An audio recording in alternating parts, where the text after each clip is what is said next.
Canal Palavra de Vida apresenta Aprendendo com os Salmos, estudo do Salmo 11. Índice do estudo, item 1, introdução. Item 2, considerações sobre o cantor mor. Item 3, leitura do texto bíblico. Item 4, análise dos versículos. Item 5, conclusão. Item 6, quadro resumo do estudo. Item 1, introdução. No Salmo 11, o salmista expressa a sua confiança no Senhor. Mesmo diante de confusões e calamidades pessoais que o cercavam, ele tinha confiança no fundo de sua alma de que Deus o sustentaria. O texto bíblico deixa claro que o Senhor é forte refúgio para o seu povo, sendo poderoso para guardar todos aqueles que fazem dele o seu refúgio. O Salmo 11 é de autoria de Davi. Analisando seu contexto, é possível considerar que o autor estava vivendo tempos de ameaças e dificuldades.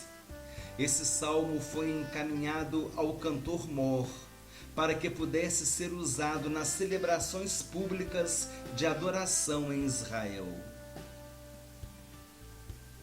Item 2, considerações sobre cantor mor. O cantor mor era o líder da música na adoração de Israel nos tempos bíblicos do Antigo Testamento. Ele era um mestre de canto, ou seja, o músico-chefe ou diretor do coral que se ocupava de entoar louvores a Deus durante a liturgia judaica. O rei Davi foi quem constituiu a figura do cantor mor. Ele fez muitas mudanças na adoração religiosa em Israel, com o objetivo de centralizar a adoração em Jerusalém, pois seria em Jerusalém que o futuro templo seria construído. Então o rei Davi nomeou representantes da tribo de Levi para servirem como cantores e músicos na adoração israelita, conforme está escrito em 1 Crônicas, capítulo 15, versículo 16. O texto bíblico diz assim: Disse Davi aos chefes dos levitas que constituíssem a seus irmãos os cantores, para que, com instrumentos músicos, com alaúdes, harpas e símbolos, se fizessem ouvir e levantassem a voz com alegria. Item 3, leitura do texto bíblico. No Senhor me refugio. Como dizeis, pois, a minha alma, foge como pássaro para o teu monte? Porque eis aí os ímpios, armam arco, dispõem a sua flecha na corda, para as ocultas dispararem contra os retos de coração. Ora, destruídos os fundamentos, que poderá fazer o justo? O Senhor está no seu santo templo. Nos céus tem o Senhor seu trono. Os seus olhos estão atentos.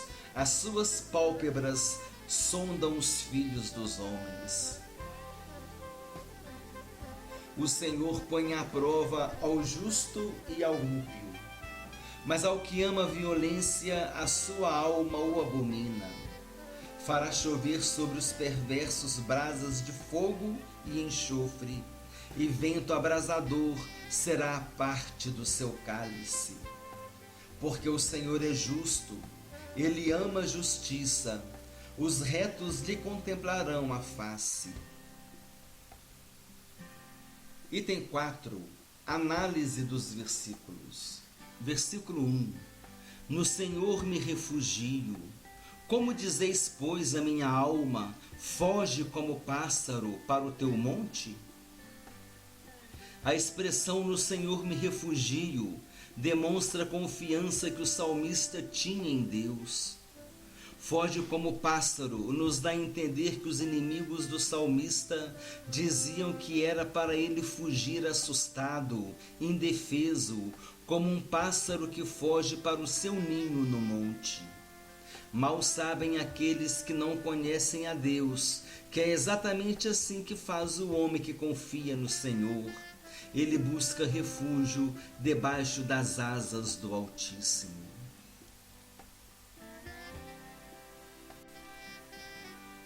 Versículo 2: Porque eis aí os ímpios armam um arco, dispõem a sua flecha na corda, para as ocultas dispararem contra os retos de coração.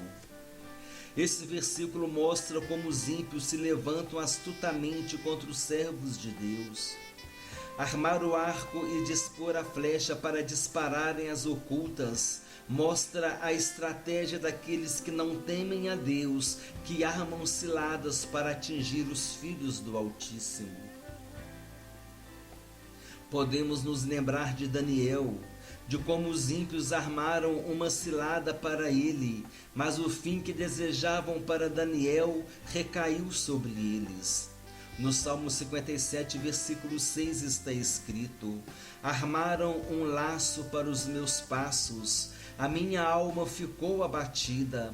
Cavaram uma cova diante de mim, mas foram eles que nela caíram.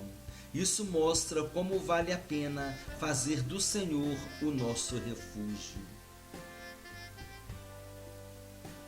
Versículo 3: Ora, destruídos os fundamentos, que poderá fazer o justo? Os ímpios atacam os justos utilizando de várias estratégias, como mentiras e calúnias. Consideram que os fundamentos dos justos estão destruídos e assim estarão desestabilizados e desorientados, não conseguindo fazer nada para se defenderem. Mas a verdade é que os fundamentos dos justos não estão transtornados. Muita coisa pode fazer o justo, principalmente continuar a confiar em Deus, o seu verdadeiro fundamento. Versículo 4: O Senhor está no seu santo templo, nos céus tem o Senhor seu trono, os seus olhos estão abertos, as suas pálpebras sondam os filhos dos homens. Esse versículo mostra que os olhos do Senhor estão sobre toda a terra.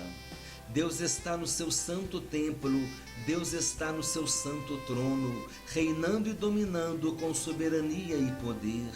Tudo sabe, tudo pode e está em todo lugar. Nada está oculto aos seus olhos.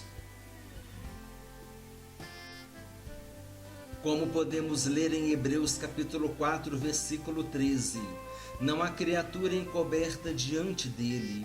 Todas as coisas estão descobertas e patentes aos olhos daquele a quem devemos prestar contas.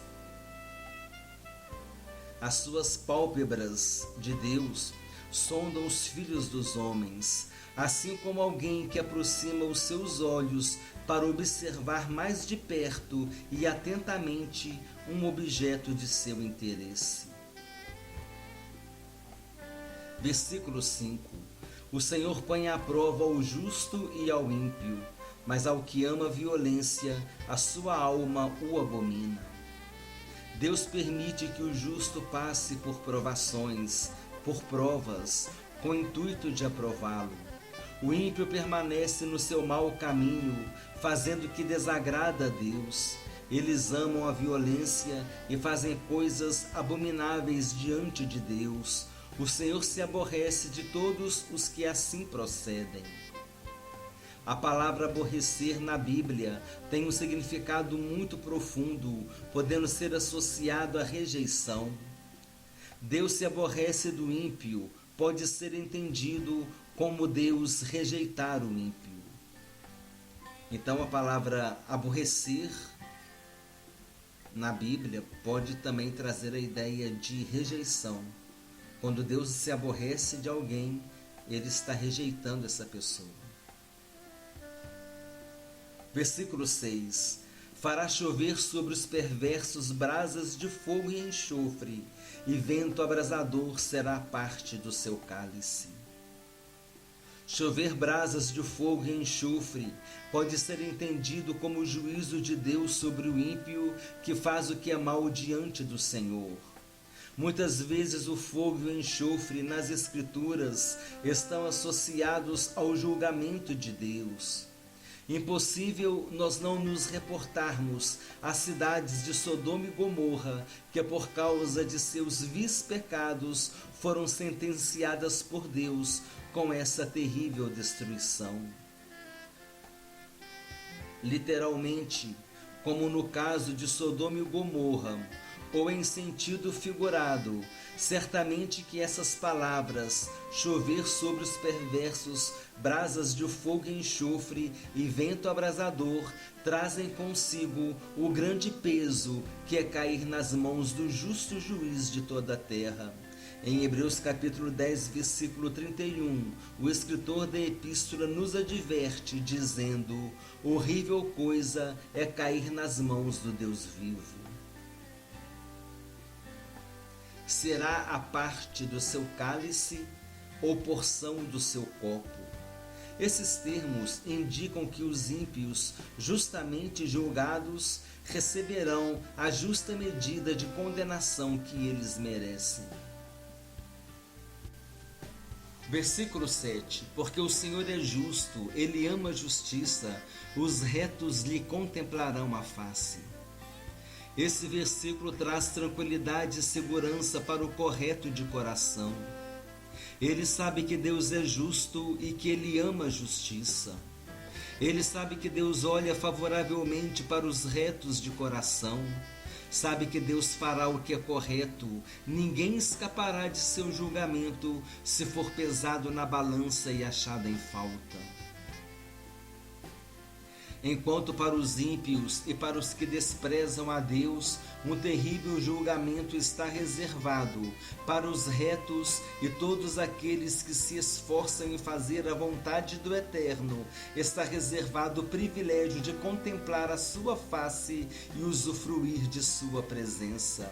Esses vão desfrutar da felicidade plena, desfrutando para sempre da presença de Deus. Item 5. Conclusão. No contexto do Salmo 11, o salmista está sitiado por seus inimigos. Mesmo assim, ele declara sua fé na proteção do Senhor. Os seus inimigos são zombadores e o aconselham a fugir para as montanhas como um pássaro. Acontece que fugir para as montanhas traz consigo outro entendimento. Os lugares montanhosos possuíam muitas cavernas que eram usadas como esconderijos naturais para os fugitivos e malfeitores. A expressão fugir para a montanha, nessa análise, foi interpretada de duas maneiras. A primeira como um pássaro amedrontado e assustado que foge para o seu ninho que está em lugares altos. A segunda, sugerindo que o salmista fuja para as montanhas, a fim de se esconder como se fosse um malfeitor. De uma forma ou de outra, os ímpios estavam zombando e afrontando o homem justo. Talvez o termo fugir para a montanha tenha melhor sentido se for associado a Gênesis capítulo 19, versículo 17, sendo o último recurso diante de um perigo extremo. O texto bíblico diz assim: havendo-os levado fora, disse um deles: livra-te, salva a tua vida, não olhes para trás, nem pares em toda a campina, foge para o monte, para que não pereças. O anjo dirigindo a sua palavra a Ló. Item 6, quadro resumo do estudo, uma breve revisão do estudo para nós fixarmos algumas informações. O Salmo 11 é de autoria de Davi, expressa confiança em Deus diante das adversidades, diante das perseguições dos ímpios. Foi encaminhado ao cantor mor. O cantor mor era o líder da música na adoração de Israel. Foi instituído por Davi em suas reformas religiosas. O salmista se refugia em Deus. Os ímpios armam ciladas, zombam dos retos. Deus contempla todas as coisas, prova o justo e o ímpio, faz chover fogo e enxofre sobre os perversos. Cada um receberá a justa medida no seu julgamento. O Senhor ama a justiça e os retos contemplarão a sua face. É um breve resumo do Salmo. Fugir para as montanhas. Os lugares montanhosos tinham muitas cavernas, esconderijo natural dos fugitivos e malfeitores. Então, os fugitivos e malfeitores fugiam para os lugares montanhosos. E também nós vimos a outra aplicação a respeito do pássaro assustado que foge para o ninho, aquele pássaro indefeso, assustado, que foge para o ninho. Assim também sugere-se que o justo fuja para as montanhas, indefeso, com medo, desprotegido. E nós sabemos que isso tudo é um engano, porque aquele que confia no Senhor, aquele que habita no esconderijo do Altíssimo, a palavra de Deus diz que praga nenhuma chegará à tua tenda. A Bíblia diz que o inimigo não toca naquele que pertence a Deus, porque aquele que é de Deus, o maligno não toca. Nós temos um guardador, o guarda de Israel, ele nos guarda. De dia não te molestará o sol, nem de noite a lua. Nós somos propriedade exclusiva do Senhor. Nós temos o selo, que é o Espírito Santo. Fomos selados pelo Espírito Santo. Nós temos as marcas de Jesus em nossas vidas. Nós temos a marca do sangue do Cordeiro sobre nossas vidas. Por mais que o inimigo nos afronte, devemos fazer como diz o Salmo 91, aquele que habita no esconderijo do Altíssimo, à sombra do Onipotente descansará. Essa deve ser a nossa atitude, fazer do Senhor o nosso esconderijo e descansar debaixo de suas asas. O canal Palavra de Vida apresentou Aprendendo com os Salmos, estudo do Salmo 11. Desejo que Deus abençoe a todos abundantemente, em nome do Senhor Jesus Cristo.